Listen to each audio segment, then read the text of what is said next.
Today is the 14th day of the retreat. Yogavajans and yogis have already been practicing meditation for 14 days. There are just few days left to practice. Day by day, the time has been passing by. Thus, we do not have a way to reclaim it. Whatever that passed, it has already gone. Nowadays, the average lifespan of human is 75 years. Whoever lives longer than 75 years old, that's because he or she has had lots of good deeds accumulated from the past lives. During the Buddha's time, the average lifespan of human was 100 years. Every 100 years, human lifespan decreases 1 year. The Buddha had passed away for more than 2,500 years, so the lifespan of human had reduced more than 25 years. There's no certainty in this world, even though the lifespan is 75 years old.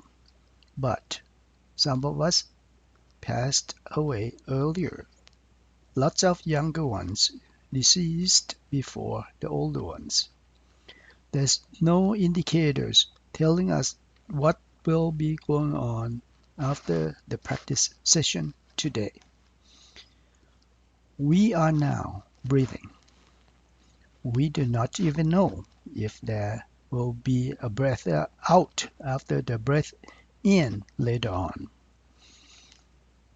or vice versa. Unexpected circumstances could be happening. Nothing is certain at all. Now all of you are here. I want to encourage you to work hard at it. It is hard to find opportunity to come to a retreat. We have lots of easier time to enjoy life out there without having any restrictions at all. When you have chance to accumulate good deed already, try your best and do not be negligent.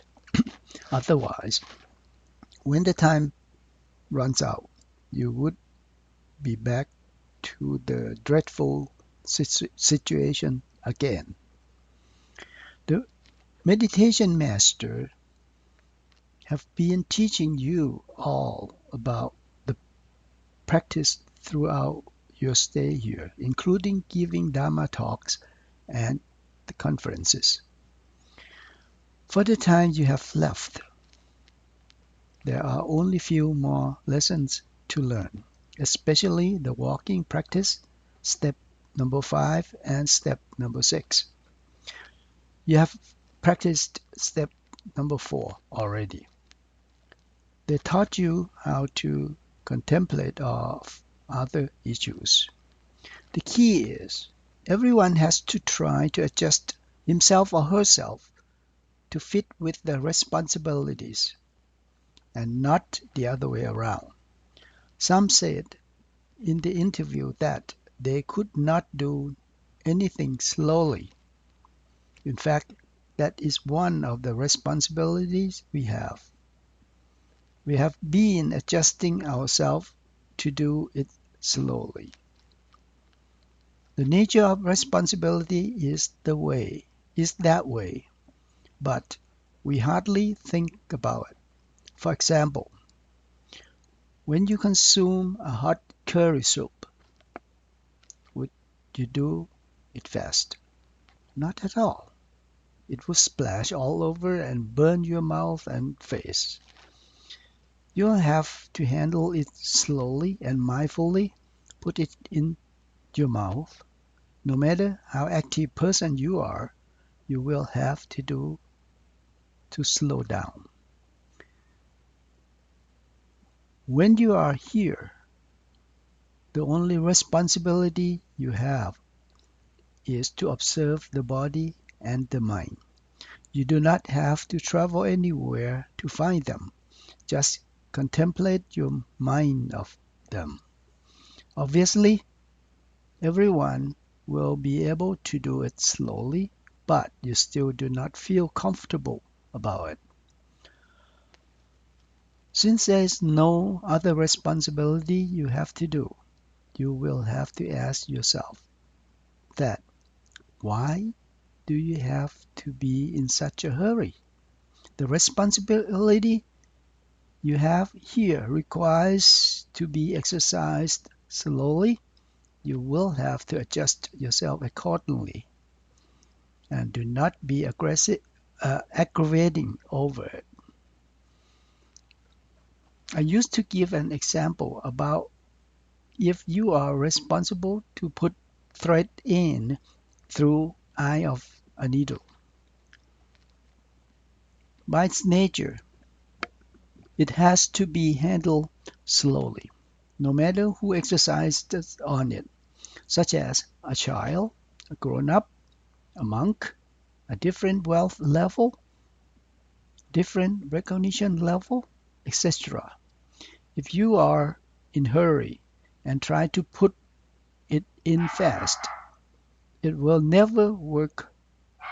So you have to adjust yourself accordingly to the nature of the task, but not the other way around. Why do you have to be slow when you practice meditation? As I have mentioned to you, so they will be able to clearly grasp details of what actually happens. When you exercise fast on any issue, you will not be able to capture all the details.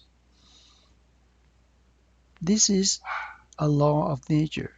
No one has control over it. If you do not understand this and always give up, then you will never succeed in anything. Also, do not have to be concerned about anybody else practicing around you. You are all meditators and supposed to be doing the same manners. But if you do not practice accordingly, then you will be easily noticed. All workers out there that provide services and supports to meditators will condemn your actions. They have been working here for a long time. They understand how meditators are supposed to be exercising. You have to try hard.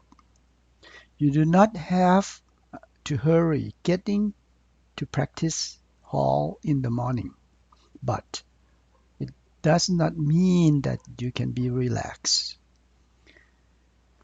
After getting up, you start observing right there. Because you do not practice as a group, you do not have to start and stop at the same time. When practicing, the behaviors of your mind are to be observed. If you do not start acknowledging at the first moment you are awake, the akusala will take over. You have to start meditating from the moment of waking up in the morning by acknowledging waking. Do not have to rush acknowledging it. However, do not just keep acknowledging waking in bed and do not do anything else. Cannot be lazy. Waking 3 times and then realize intense eyes opening, and so on. Continue acknowledging every act you do, including when using bathroom, cleaning, and etc. After done with house chores, then mindfully get out of the residence and come to the meditating hall. do not have to be in hurry, so that you can establish the kusala to be the boss. Also, it is about time to move up your wake-up time from 4 a.m.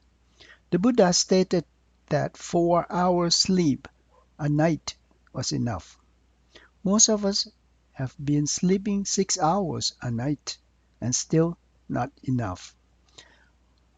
Before going to bed on the 5th night, everyone has to start realizing in mind that you would wake up at 3:30 a.m.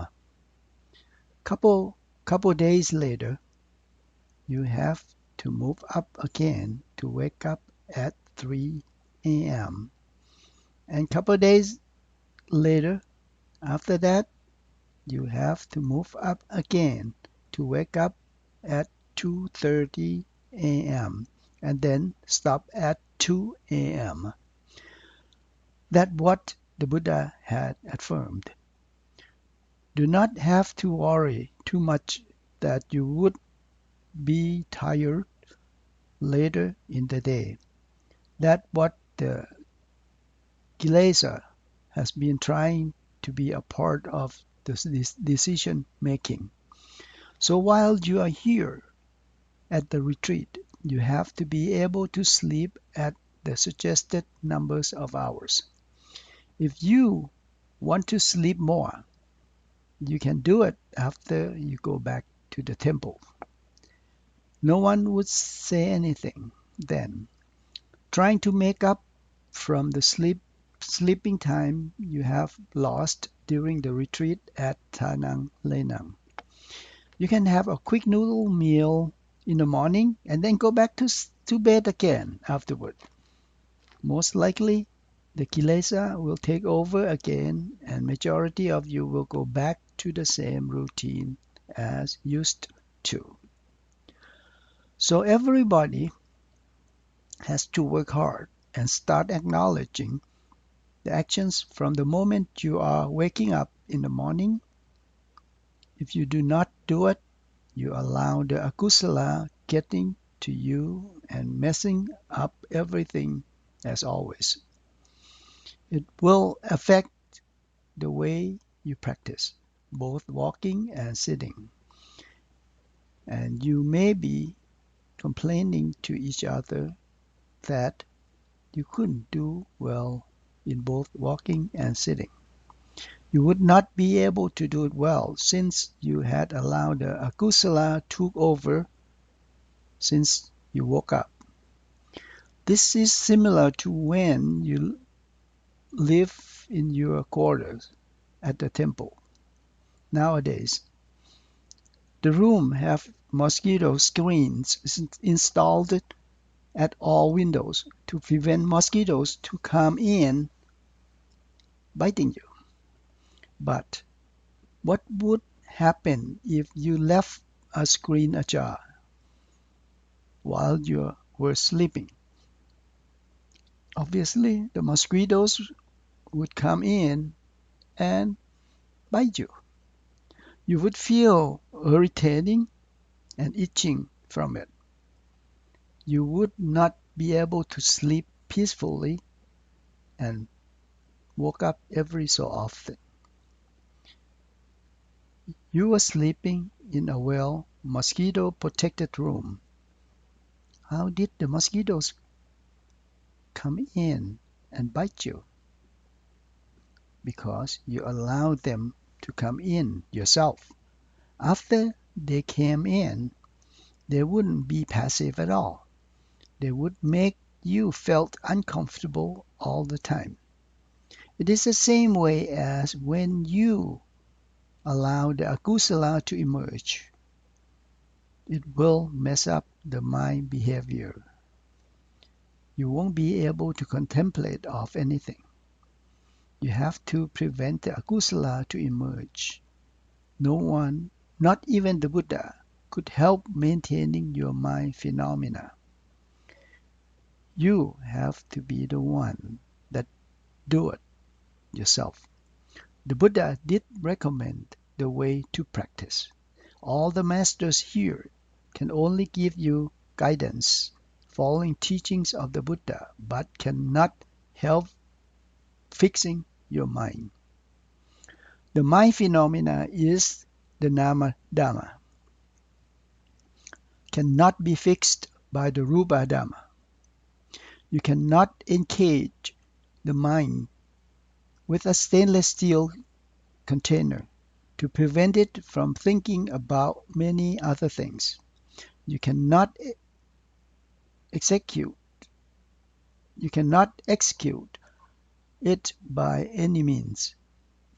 The mind has its own way of functioning. The only way to be able to change anything is to exercise on the mind itself, the kusala mind. As I mentioned before in the other talk, the mind that exercised mahakusala citta, such as consciousness, would build up the mahakusala citta, then it would take care of all issues itself. You do not have to do anything else. I want you all to try your hardest, following what the masters have taught you. All of those approaches came from the Buddha stated in the Buddhist scriptures. So I want you to have confidence to what we teach here and understand that we do not make them up. Another issue, you may have questions about the assigned word, no, or in English acknowledgement, the ending, ing, was suggested to use instead. For example, rising, falling, sitting, standing, etc. If it would infringe with the actual phenomena that were emerging, how would it be able to get realized, the phenomena? A lot of us out there do oppose to the assigned measures. We have to understand why we do have to use the assigned measures. I have to refer to the Visuddhimagga Mahateka under the section Anusati Nitesa. The master then explained this thousands of years ago that Nachuta cha panyati.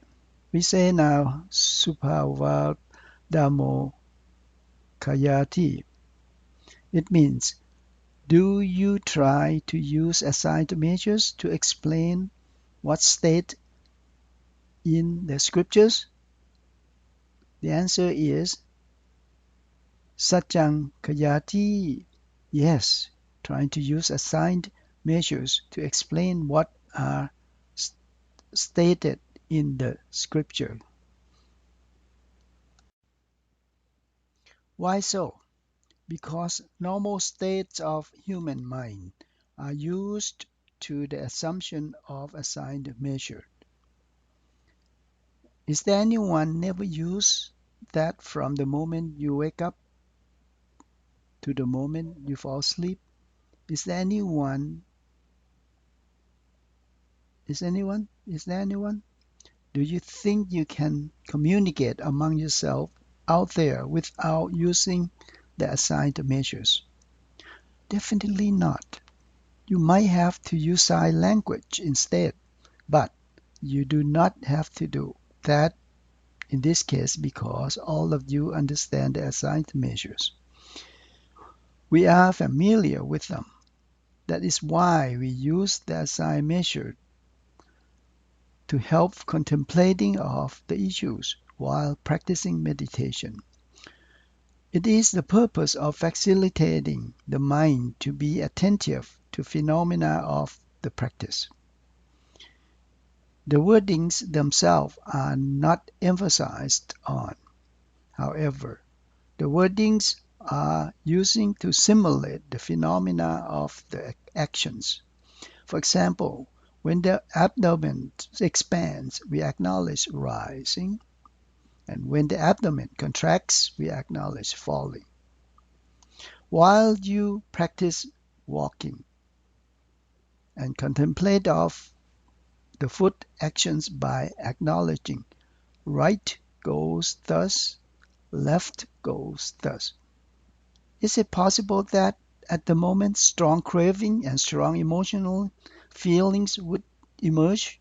Not at all, because the acknowledgement has nothing to do with the craving, emotional feelings, lopa, tosa, moha at all. When you acknowledge right goes thus, left goes thus, there is no sex identification involving with it either. Also, when you acknowledge paining, there's no sex identification and self attached with it.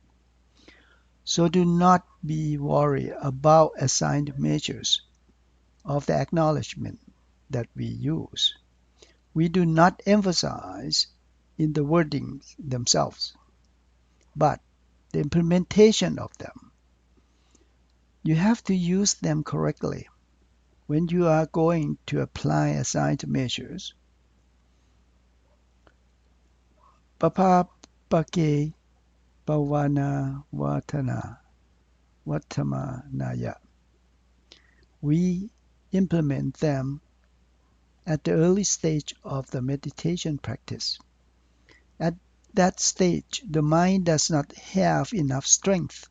We then need help from the assigned measures.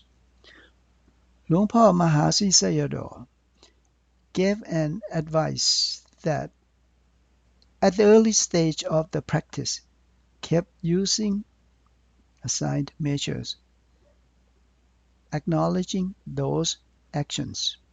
After, when the mind had gained more strength, then the assigned measures did not have to be acknowledged at the time, all the time. Use them whenever you need them. Eventually, the assigned measures could be left out. The mind would automatically realize actions itself.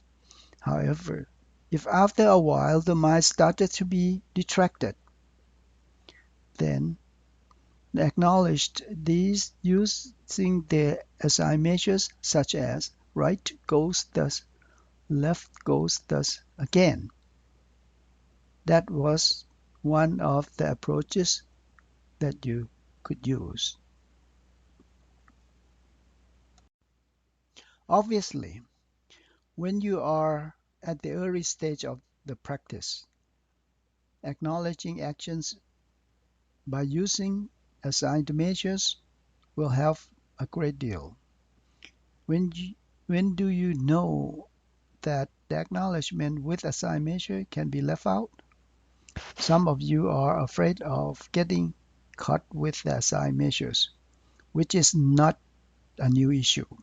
It is common and has been an issue for thousands of years.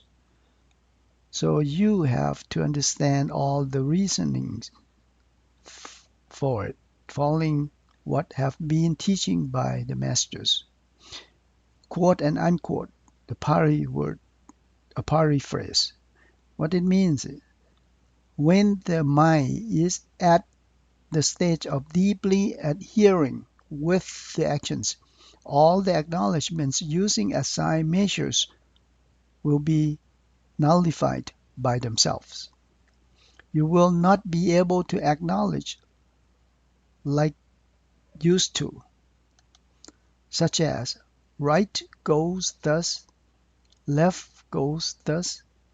At the very moment you will realize only the actual actions themselves, only the real phenomenon emerges.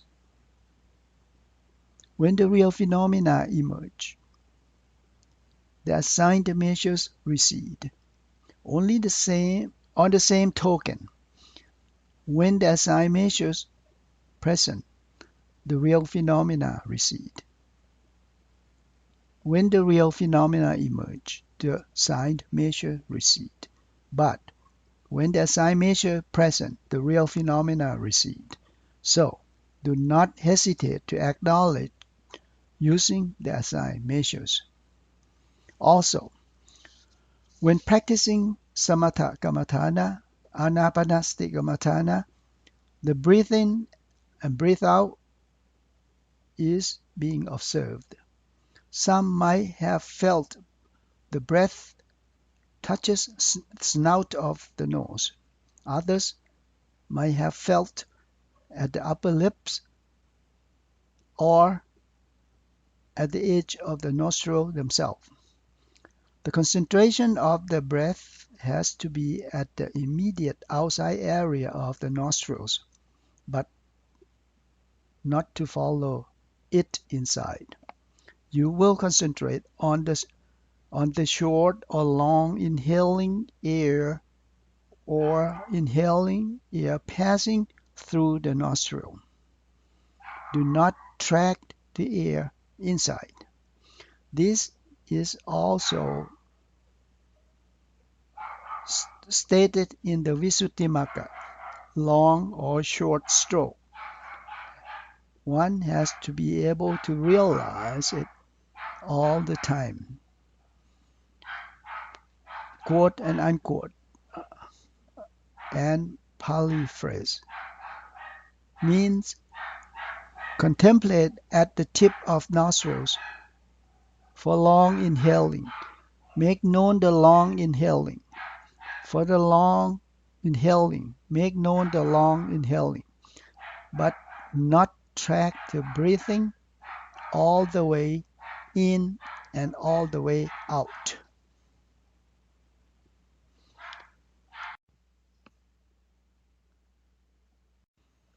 Actually, in Anapanasati, there's no such assigned measures as Bud and toe, but they use them anyway. They use the Bud toe to stabilize the breathing by acknowledging Bud when they're inhaling and toe when exhaling. Apply Bud toe in this case does not imply the practice of Buddha Nussati Bhavana. The purpose of applying the word Bud and Do, which are the most respectable words to be stabilize the breathing, the inhale and the exhale, so that the mind will be closely following the breathing. That is all. Do not have to be afraid of implementing the assigned measures when practicing. Because we have been implementing the assigned measures in everyday life of ours all along. If you do not use them, then you will not be able to communicate verbally. So, do not be afraid of implementing them, especially those are in association with the scriptures.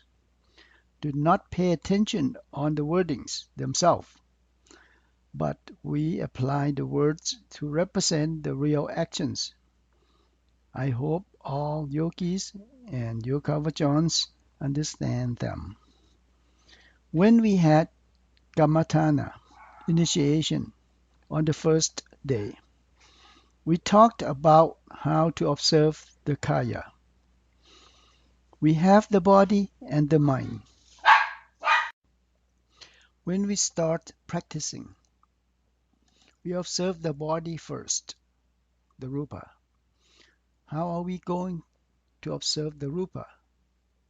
Not that we're trying to observe parts of the body through a mirror. However, we observe by the way of Buddha, as stated in the Kaya Nupassana Satipatthana. Anyone Anyone remember? How many approaches to observe the kaya or the rupa? There are 14 approaches altogether. There are Anapana Papa, Iriya Pata Papa, Sampachana Papa, Patikula Manusikara Papa, Thatu Manasika Rapapa, Nava Siva Sika Papa 9. The graveyards 9. Those are called 14 approaches of Sujuta Tatsakana Nupassana. Among them, some are for practicing samatha kammatthana and some are for vipassana kammatthana. In order of practices, the order of practices can be starting with the samatha and then carrying on with the vipassana, or one can practice solely on vipassana kammatthana. Some of the masters did declare the Buddha Nikaya, Buddha Kappa Atthakatha, or in the Mahasatipatthana or in the Visuddhimagga that among the 14 approaches, there are only 3 approaches that applied to vipassana kammatthana. Anyone remember? They are Tataya Sama. It's a quote and unquote a long Pali phrase. It means among the 14 approaches of Kaya Nupassana, there are 3 approaches that applies to vipassana kammatthana. They are Iriya Papa, Iriya Pata Papa, Sampachana Papa, and Thatu Manasika Papa. The Thatu Manasika Papa approach involved with the Dhatu 4, the 4 elements. The 4 elements are the earth element, the water element, the wind element, and the fire element. How to observe the 4 elements? When you acknowledge the right goes thus, left goes thus, it encompasses the work of the 4 elements. The acts of movement of the feet while walking entail complete actions of all of the 4 elements. That is why at the interview, the masters always ask questions about how you felt at each step of the actions. You have to answer exactly how you actually felt at the moment of practice. Some yogis did not know how to answer it and told the master that they did not feel anything differently. It is normal, no problem whatsoever. The master did not ask about the problem incurred. The master asked that way because he wanted to know the reactions of the 4 elements upon you. For example, lifting is the reaction of the wind element, the same as forwarding, treading. The movements of the foot from the floor upward, then moving forward, then dropping down to the floor again, are resulting from the work of the wind element. However, you do not have to acknowledge the work of the wind element as follows. Lifting is the wind element, forwarding is the wind element, and treading is the wind element. In some instances, while you are lifting your foot up and feeling the foot is heavy, then that because of the work of the earth and the water element together. As stated in the Mahasatipatthana, if while lifting the foot and feeling light, that because of the work of the wind and the fire elements. The elements that work together are the wind and the fire elements, and the others are the earth and the water elements. The wind and the fire are mostly paired together. We can see when there is a fire anywhere, the wind starts to blow in hard. They support each other. If it is the work of the earth and the water elements, then you will feel heavy. If it's the work of the fire and the wind element, then you'll feel light. Some instance, you may feel like moving your foot against the wind, or else feel like a gentle breeze patting the back of your foot.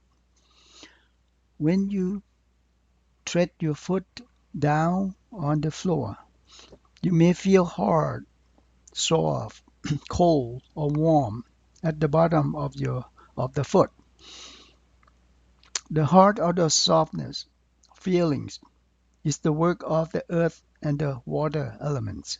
The cold and the warm feelings is the work of the water and fire elements. Also, the slippery, the wet, the sticky feelings are the work of the water element.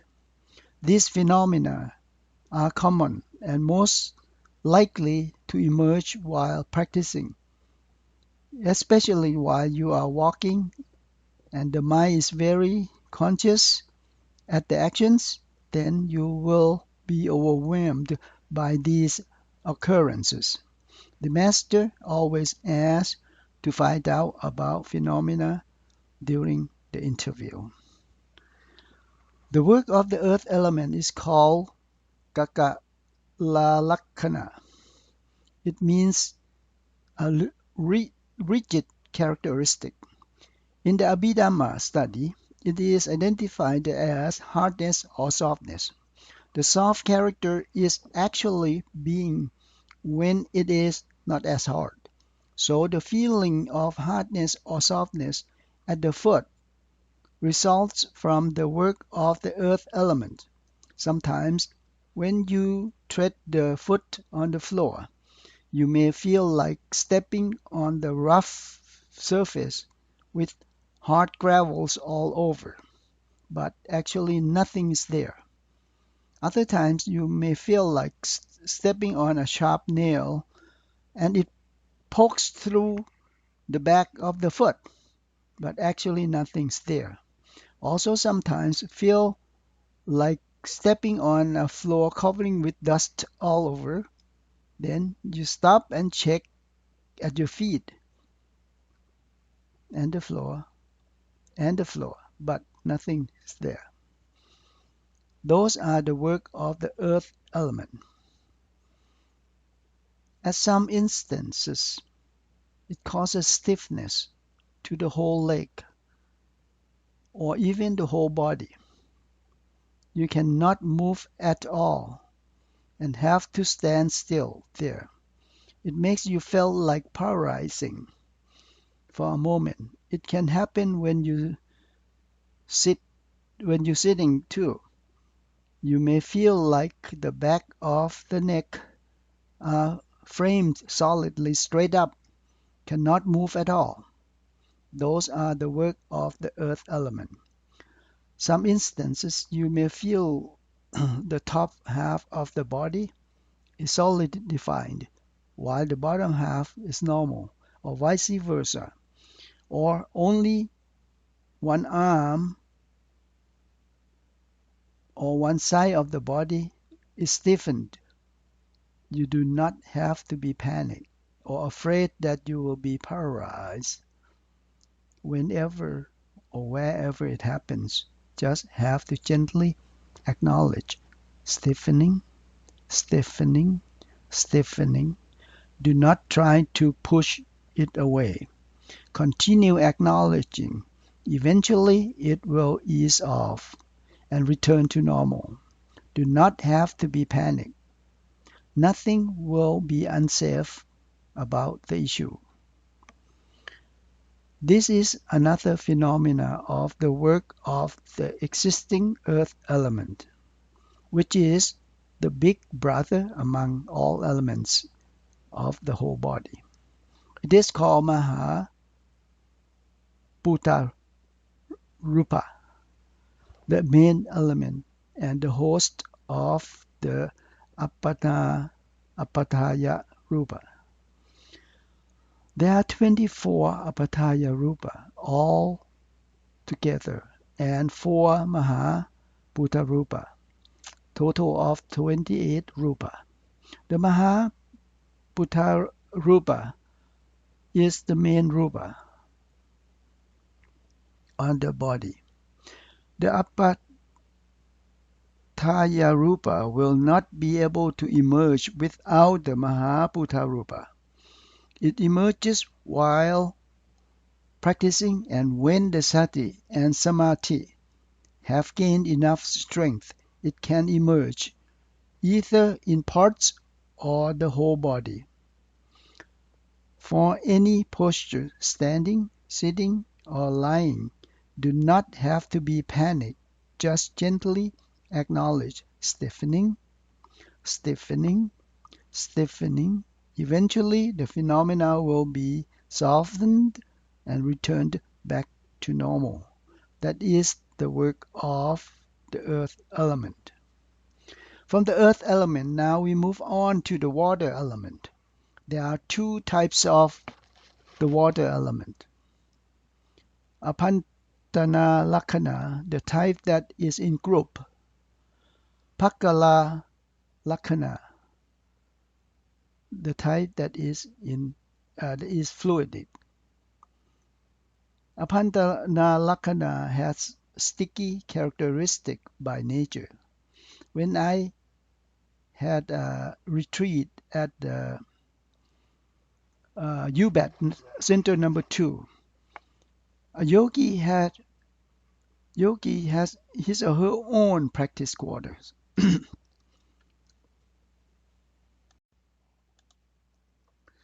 A yogi felt so sticky at her feet while walking. She went to clean her feet as well as the floor, and it was still sticky. At an interview, the master explained to her that it was the work of water element. Apantanalakkana is always there when with you. However, it emerges only when you practice. There are different types of stickiness. One type is like your feet are glued to the floor.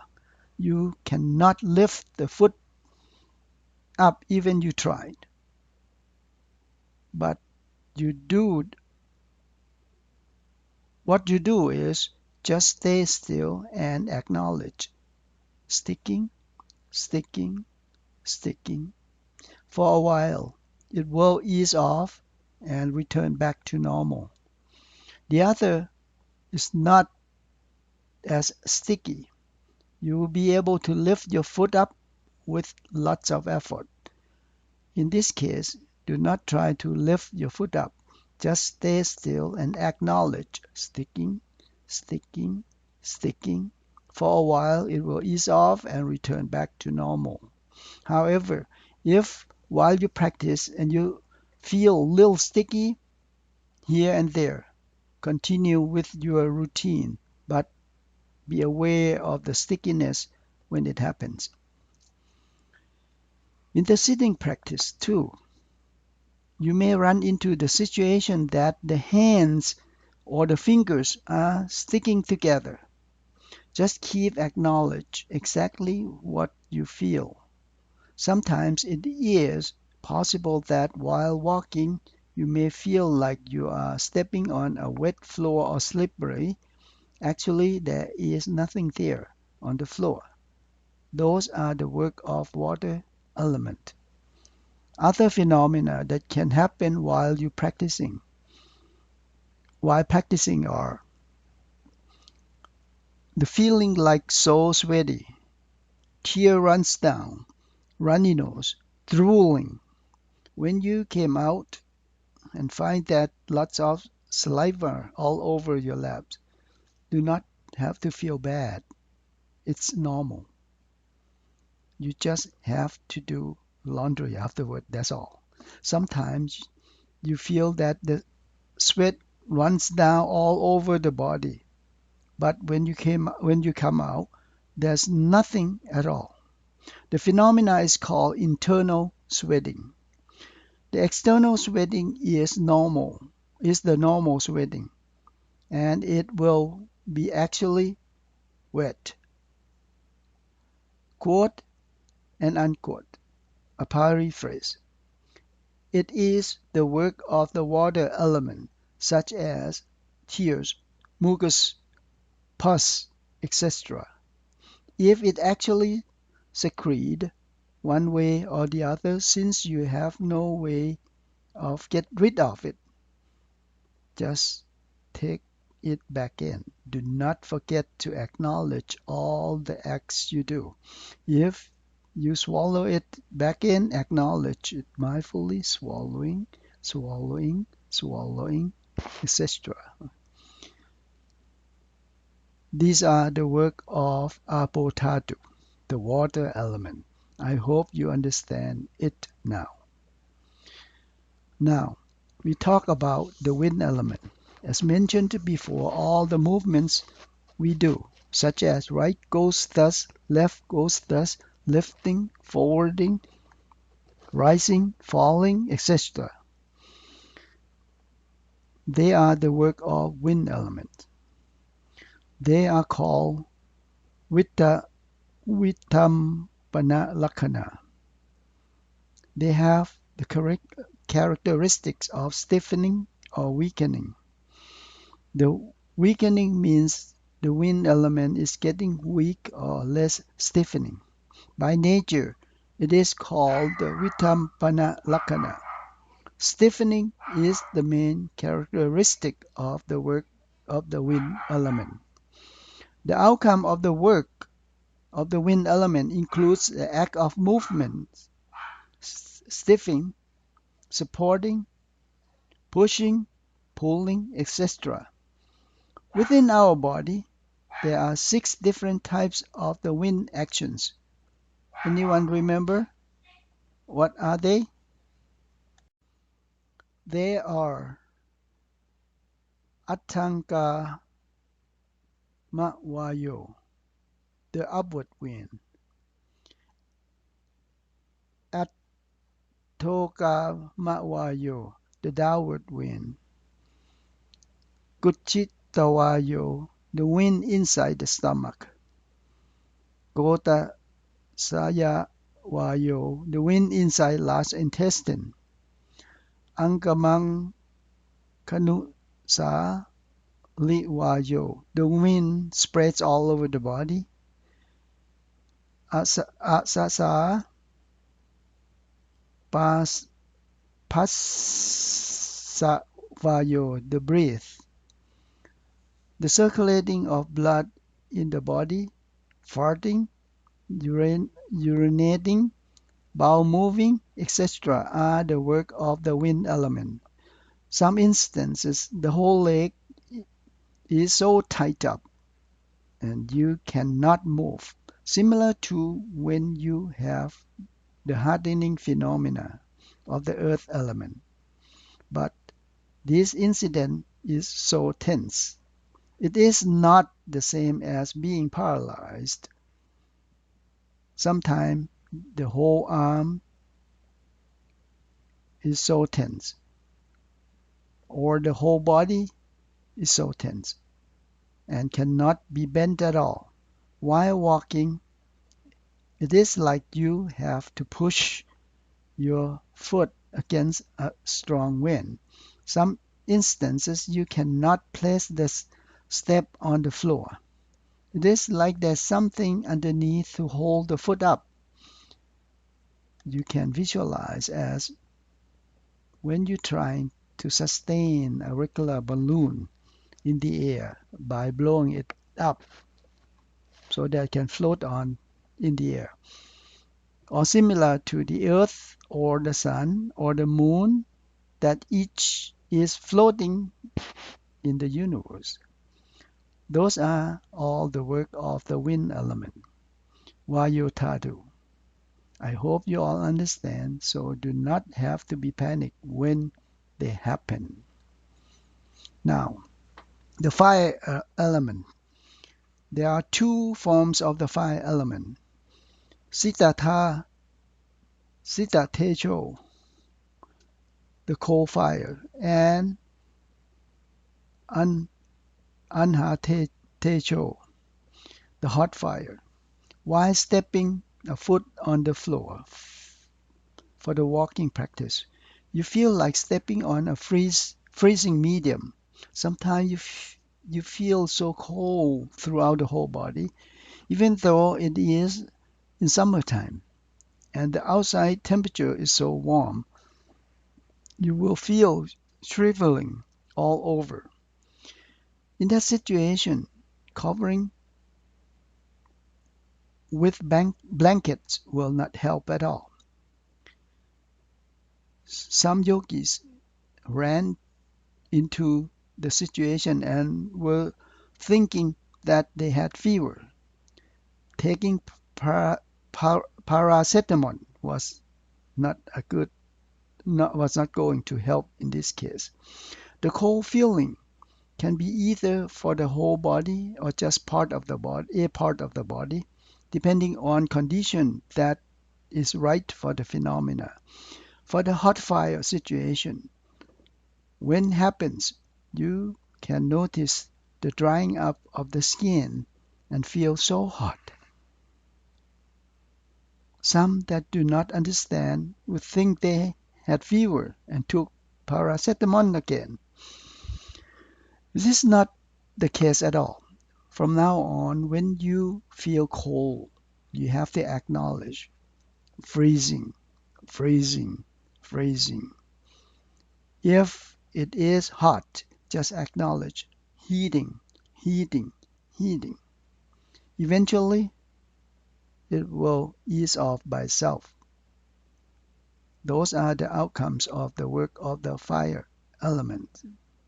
Now, we will talk about the two combined elements between the heaviness and the lightness.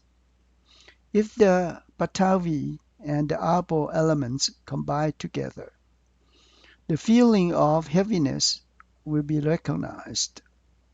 When you feel heavily at the foot, like a stone column buried in the ground, do not attempt to lift it up.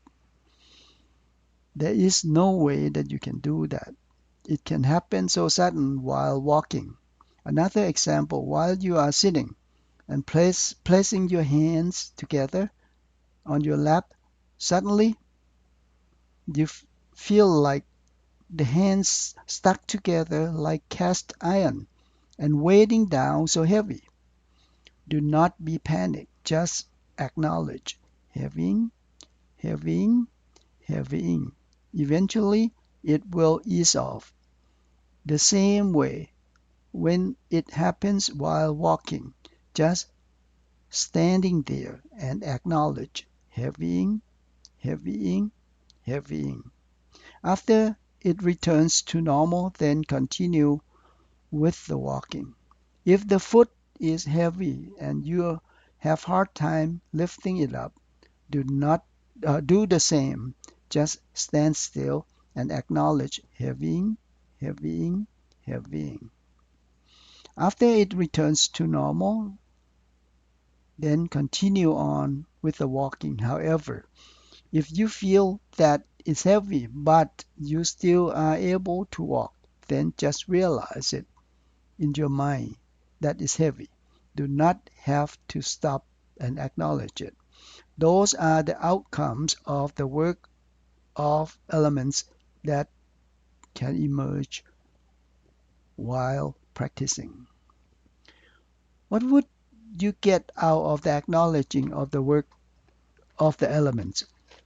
The Buddha stated in the Thatumanasika Lapapapa by comparing the process of acknowledgement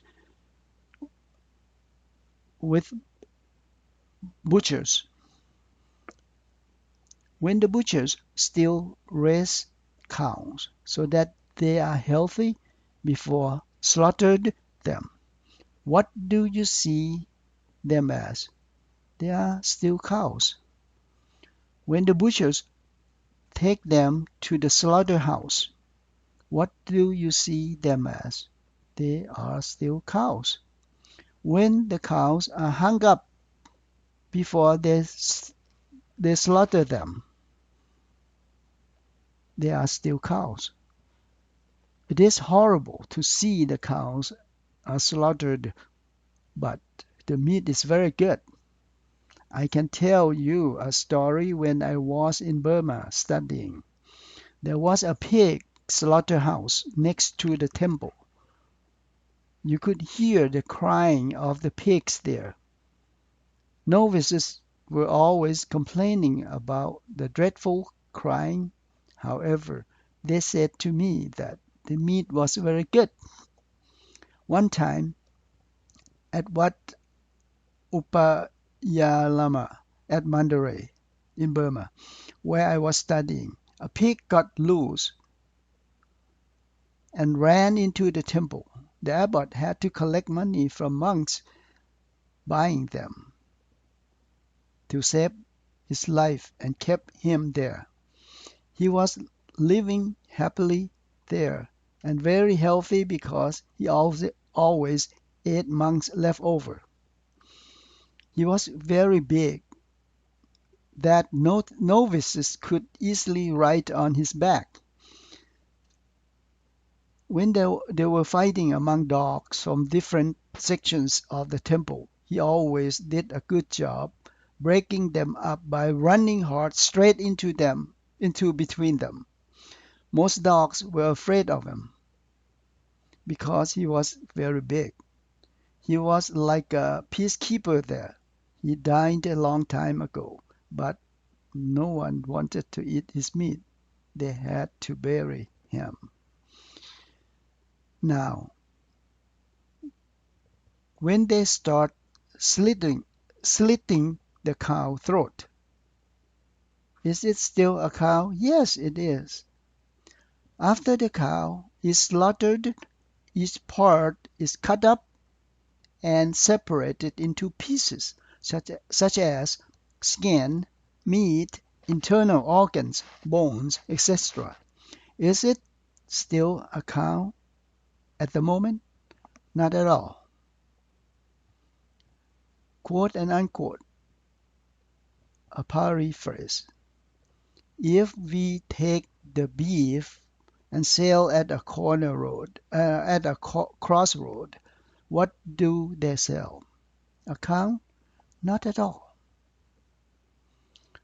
Will any buyer come to ask to buy a cow? Not at all. They will ask to buy beef, bones, etc. So after the slaughtered, the assigned measure cow would not be recognized anymore. Similarly, the monks, novices, and all yogis, when first came in, everyone would conceive all the rupa nama as self, a man, a woman, human, animal, etc. The one that is ordained is called a monk. Lay people can be identified as brothers, sisters, aunties, uncles, etc. When you are here observing and acknowledging exactly what they are, such as earth element, the way it is, water element, the way it is, the wind element, the way it is, the fire element, the way it is. You acknowledge each action the way you feel. Nothing else besides the four elements will emerge. When each of these elements emerges, is there a sex involved? Not at all. However, after all are put together to be the whole body, then the sexual identity is identifiable. The approach that you observe and acknowledge the work of the four elements the way they are can lead you to be able to attain the Ariya Magga. The four elements are actually Rupa Dhamma, the mind that observes and acknowledges the action is the Nama Dhamma. When you acknowledge the action of right goes thus, left goes thus, and so on, do the Rupa and the Nama emerge? Yes, the Rupa and the Nama do emerge at the moment. When acknowledging stiffening, freezing, right goes thus, left goes thus, the Rupa and the Nama do emerge as the way they are, but we do not see them. We will have to draw the mind to observe and acknowledge the actions such as heavy, light, cold, warm, soft, hard, etc. The phenomena will be emerging more and more when you keep acknowledging continuously. You will not feel self, sex, connections, etc. at all while acknowledging. You will see only the work of the four elements. In turn, they are phenomena of the Rupa and the Nama. What does it mean by Gingsuka? Anyone remember? It is a tree called Basta teak. In the Gingsuko Pana Sutta, the sutta that tells a story about the Basta teak tree. During the Buddha time, there was a monk. He went around and asked other monks, the arahants, which is all arahants, that quote, a paraphrase, unquote. Avuso means elder. He asked the first elder monk that what made monks to be considered as wholesomeness. Actually, the wholesomeness is the early stage was referred to as Sotapanna. However, later on it reflected to all arahants. Because they were all able to extinct the kilesa and were able to attain the nibbana. What made monks to be considered as wholesomeness? The first monk was asked, quote, a paraphrase, and unquote, means, Your Honor, what made monks to be considered as wholesomeness were to be able to grasp the emerging and the diminishing of the six ayatana, six senses. The monks contemplated of six senses, for example, seeing, hearing, tasting. He was able to attain the arahant by way of contemplation. Not that he did it within a couple days, but he had been accumulating the parami, the perfection of character, for some times. Monks were considered as wholesomeness and were able to attain arahantship by contemplating of the six ayatana.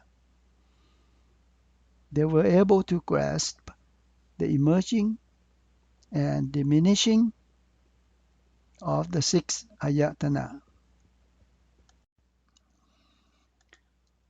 The monk still do not satisfied with the answer he had got. He went to ask another monk with the same question, what make monks to be considered as wholesomeness? Panchanang apatana kantanang answered. That's the answer. It means what make monks to be considered wholesomeness were to be able to grasp the upata kandaha.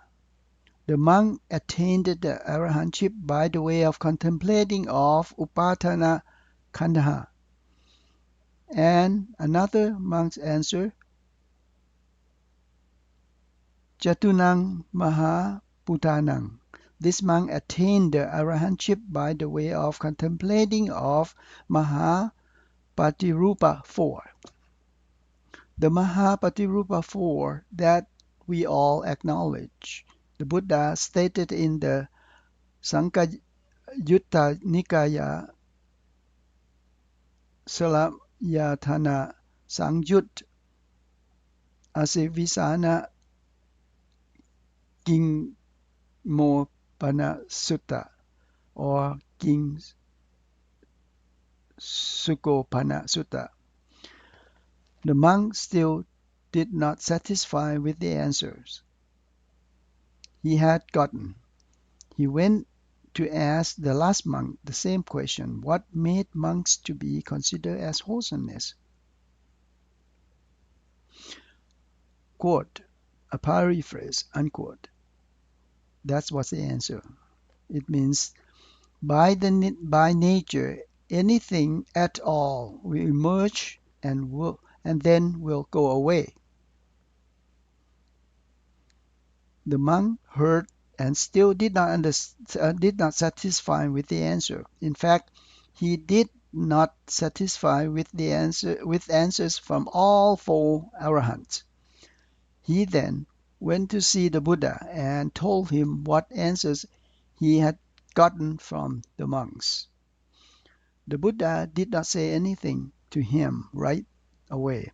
He was analogous to Basta Teak 3 in the Gingsukopama Sutta.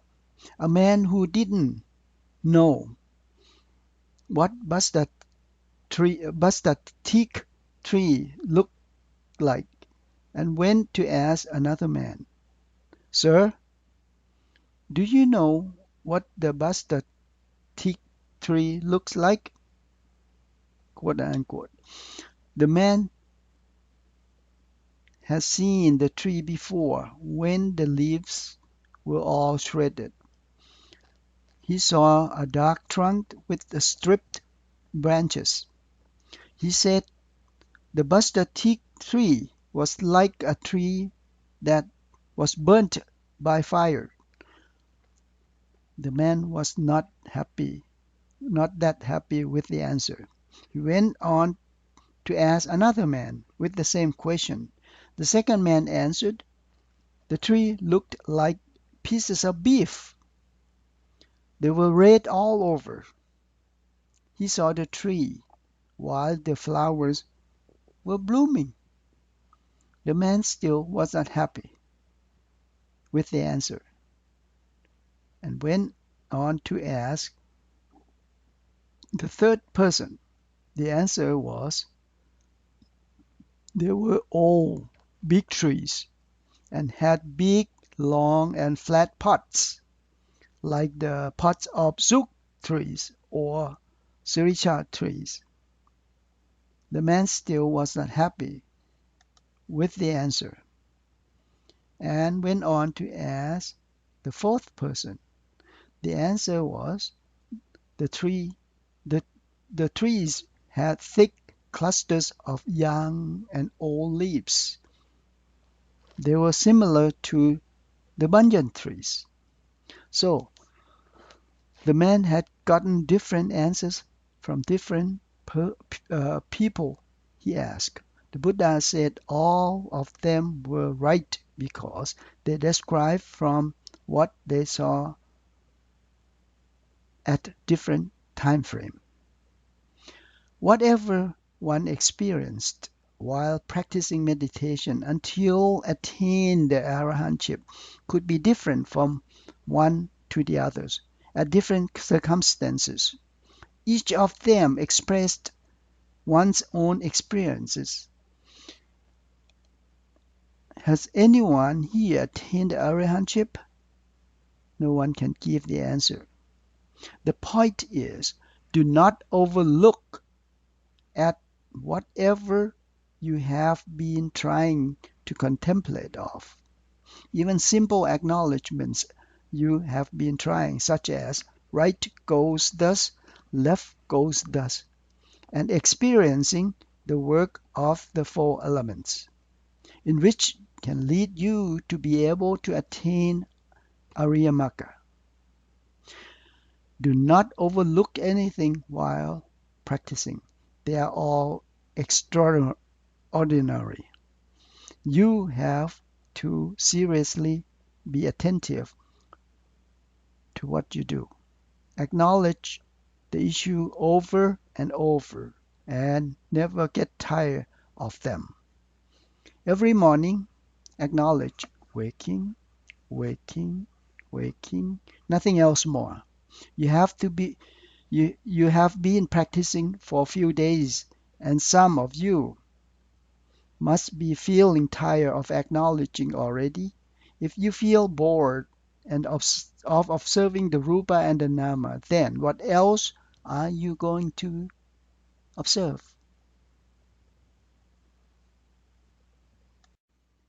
Actually, we have been experiencing about doing things over and over, such as calling we. No one ever gets tired of using it.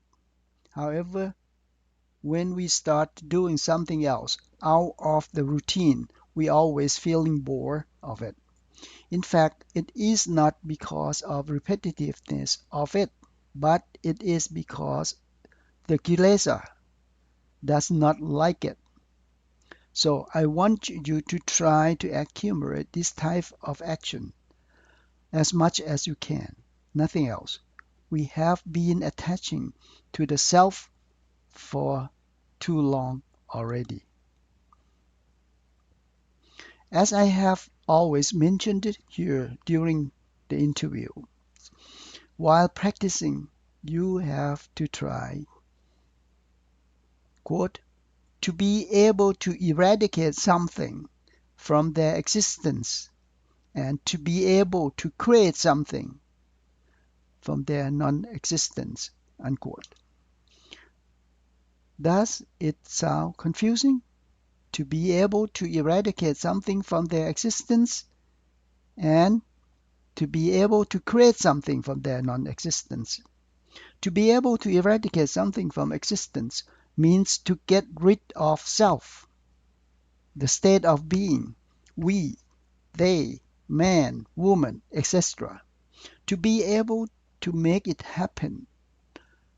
That way, you will have to acknowledge each issue accordingly. From the process, you will realize only the rupa nama and rupa dhamma and the nama dhamma. To be able to create something from their non-existence means the no-self that never existed in you before. You have to try hard to make it realized. We have been carrying along all the assigned measures in our mind all the time, no matter where you are. Always process self with you, such as our residence, our entrance, our resident wall, etc. The same way on our body, from the head down to the feet, and vice versa, are packed with assigned measures, as well as being man, woman, monk, layperson, etc. We always fully attached to the process of assigned measures and do not want to change otherwise. Now it is the time to establish something from their non-existence, that is the state of no self. The Buddha told the Ananda, Panchuposatha, Makavaka number 18 in the Dhammapada, about 5 Ubasokas. Those came to listen to Dhamma talk. One time, while the Buddha was residing at Vachetawan, there were 5 Ubasoka attended the Buddha's Dhamma talk. The Buddha's Dhamma talks were for everyone, regardless of what status the audiences were. Everyone was treated equally. The 5 Ubasoka deliberately came to listen to a talk. However, when the Buddha started the talk, one of them fell into a sleep. Another one started drawing something on the ground and did not pay attention to the talk. Another one was shaking a tree and did not pay attention to the talk. Another one was looking up into the sky. And the last one was paying lots of attention and trying to compare the talk with his note. They were all acted differently while attending the Buddha talk. The Ananda was fanning the Buddha at the moment and noticed the different behavior from the 5 Ubasokas. He later asked the Buddha, "Your Honor, the voice of your talk was so forceful, like the sound of thunder, and can be heard everywhere. Why are the 5 Ubasokas behaviors so out of ordinary?" The Buddha replied, "Ananda, don't you know who the 5 Ubasokas are?" "Don't you know? I don't know, sir," Ananda responded. "The first one fell asleep when I started giving the talk, had been a snake for 500 lives. That is the behavior of snakes, recalling the Karanaka. He slept since the Kassapa Buddha time until the present Buddha time. He was wakened up by a sound of the Buddha's tray setting on the tray stacks from the previous Buddhas. That was why he did not pay attention to the talk. He fell asleep right away after I started giving the talk. The second one that started drawing lines on the ground had been a worm for 500 lives. He was carrying on his worm character to the present life.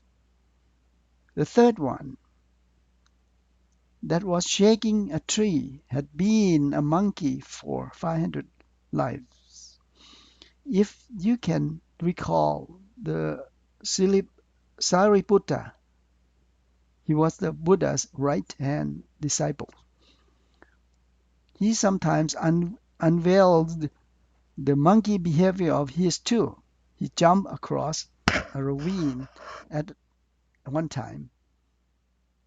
The manifest behaviors of any being cannot be eradicated until one has attained the Buddha.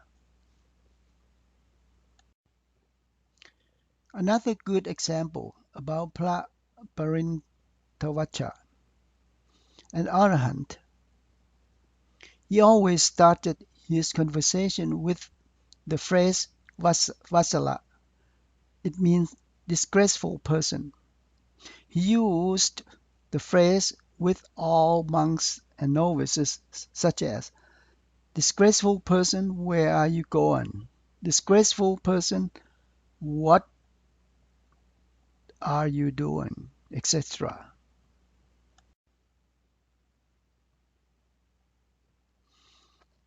Monks went to complain the Buddha about his behavior. The Buddha told them to ignore about his phrase, disgraceful person, because he had been a Brahmin continuously for 500 lives before, and he got used to using the phrase since he then was a superior. Even he was an arahant now, he still had his behavior manifested in him. The fourth one that always looked up into the sky, he was a fortune teller before. He was investigating zodiacs from stars in the sky. The last one was paying lots of attention to the Buddha's talk.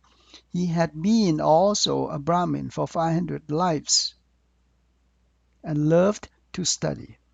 The Ananda commented that your talk was so forceful, like thunder. It penetrated into every bone tissues of the body. But why did they not feel anything at all? The Buddha said to Ananda, unquote, do you think it is easy to listen and understand the Dharma I preached? Unquote. It's not hard at all, Ananda replied. I understand them well. The Buddha responded, Ananda, since the 100,000 Koti kalpas, people had been having hard time understand about Buddha, Dhammo, and Sangho. They, the ones those enjoyed nightlife and entertainments, mostly had interest in something else, such as nonsense matters. Good example about the monks who study pariyatti, the scriptures, all day. At night, they enjoyed gathering together, chit-chatting about all kinds of matter, but not about Dhamma at all. Why so? Even though Dhamma is a good thing, however, they get tired of it and tend to create resistance over it. Do not have to mention about how lay people might do. The mind always diverts to involve with issues that mostly attract them at the moment. All beings, those are still in the vata, the cycle of birth, death, and rebirth, always involved with mostly non-productive matters in their mind, such as relationship, gossiping, everyday life activities, assets, etc. Hardly anyone discuss about the Sangha and the Lupa and the Nama. We are here to practice meditation for 10 plus days and feel tired of observing the Rupa and the Nama already. We have hard time to get ourselves to focus and to acknowledge what actually are. However, if we are allowed to talk to each other, then we mostly have lots of easier and happier moments. Now, we are here we have a great chance to practice meditation. I want you all to be mindful and always draw your mind to observe and acknowledge issues the way they are.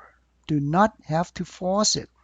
Just undertake the same way as the moment you think about someone, the parents, etc. It automatically catches on to without having to make it happen. Consciously contemplate the mind of the issue without being distracted.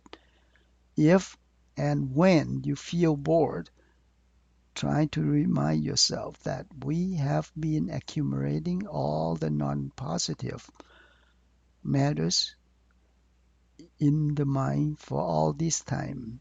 Now we have chance for a few days to clean them up and to get grabs with Rupa and the Nama. You have to pay full attention to practice during the time that you are here, a month or so only. When you are out of here, you will have less chance to practice at all because it is easier to allow yourself to be overwhelmed by the akusala. So, before you deceased from this world, trying to accumulate all the good wealth for yourself. You cannot take anything with you when you die, no matter whether they are what you like and attached to or not. Do not be bothered with anything else. You cannot even take your own self with you. Make the best of the time you have left practicing over here. Do not get up late. Do not be too relaxed after getting up, and do not allow akusala to take over.